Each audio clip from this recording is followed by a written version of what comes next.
Hello guys good morning every one. So finally मेरो चट्ट video आइसकेको छ गाइज।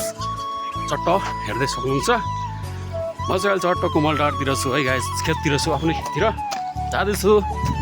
चट्ट मेरा आदरणीय मित्रहरू हुनुहुन्छ एउटा सम्झना राई, साथसाथै म जाँदैछु अगाडि। मम्मी पनि हुनुहुन्छ साथसाथै। हामी चाहिँ चट्ट आलु खन्ने क्रममा जाँदैछौँ पर आउँदै हुन्छ सम्झना राई। अब चट्ट आलु खन्ने कुरो हुँदैछ आज। अब आलु चट्ट रोप्ने बेलामा चाहिँ चट्ट बाउ मम्मी चट्ट सम्झना आएको थियो। चट्ट बाउ आमाले झगडा गरेर रोपेको थियो भने आलु फलेको हुँदैन गाइज। अब खुसियालीमा रोपेको छ भने आलु ठुल्ठुलो फलेको हुन्छ। अब हेर्नु सक्नुहुन्छ, म अब देखाउँछु अहिले आलु खनेर चट्ट के हुन्छ। चट्ट म आफ्नो खेत पनि 1 वर्ष पछाडि जाँदैछु गाइज। अब एकछिन चट्ट गाइज, यो चाहिँ मेरो बारी खेत हो। चट्ट यो हो ठुलो भइगयो एउटा, यो 2टा 3टा भयो। चट्ट ल्याएर 4 5 6वटा छ गाइज। देख्न सक्नुहुन्छ यो चाहिँ चट्ट मेरो होमसँग परेको खेत हो गाइज।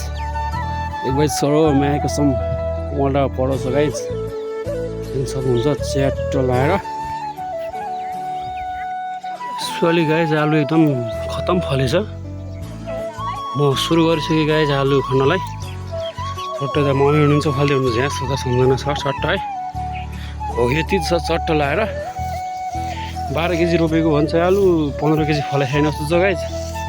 हेर्दै जाउँला आज। चट्ट हालेको अवस्था यस्तो छ गाइज। सकिन लागिसक्यो तर आलु यति छ। बिजक रमाइलो भइरहेछ गाइज। म चाहिँ अल्छी लागिसक्यो गाइज। अल्छी लागेर यहाँ ज्वरो आइसक्यो। म काम गर्न नि नसक्ने भइसकेँ अल्छी लागेर गाइज। यत्रो खनिसक्यो, यति फलेछ आलु। फाइनली गाइज यो चाहिँ हाम्रो मुसाजीले लाउनु भएको रहेछ है। मुसाजीले लानु भएको आलु हेर्नु देख्न सक्छ, यत्रो भइसक्यो है। आजै लाँदैछ चट्ट। अब खाजा खाने बेला भइसकेको छ गाइज। आलु चाहिँ हामीले सकिसक्नु लागिसक्यौँ। चट्ट अब खाजा खाने क्रम जारी छ। चटपटे छ, डिउ त बिस्कुट लगायत। चट्ट म पनि यस्तो पसिना बिजोक भइरहेछ। मरिन्छ के आज आलु खाँदै। आलु चाहिँ 1 बोरा मैले घर पुऱ्याइसकेको छु, 50 केजी जतिको। अब यहाँ पनि छ गाइज यो कुरो।